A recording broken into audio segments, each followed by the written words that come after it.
Էպիսկոպոսների հայտարարությունը իհարկե ողջունելի է եւ շատ կարեւոր եմ համարում այս ամբողջ գործընթացի համատեքստում։ Նախ եւ առաջ մենք բոլորս ականատես ենք եղել ինչ խմորումներ եւ ինչ է տեղի ունենում եկեղեցում։ Մեզ միշտ մեղադրում են որոշ ընդդիմությունը մասնավորապես, որ մենք եկեղեցու դեմ ենք։ Մենք եկեղեցու դեմ որևէ բան մենք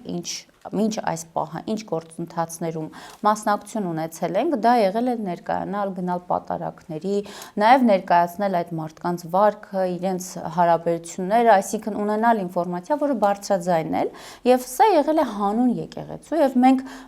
ամեն հնարավոր գործընթացում մեր մասնակցությունը եղել է եկեղեցին մաքրել կեղծ հոգեվորականներից, այն հոգեվորականներից, ովքեր իրենց ներքին կանոնակարգը եւ իրենց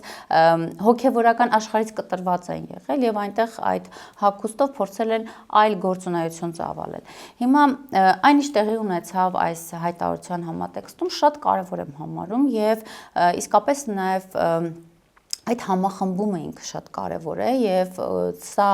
կարևոր մեսիջ էր նաեւ հանրությանը, որ իսկապես ներսում անառողջ մթնոլորտ է եւ այն խնդիրները, որ մենք բարձրաձայնել ենք եւ նկատել ենք եւ լսել ենք նույնիսկ շատ տարիներ առաջ դեռ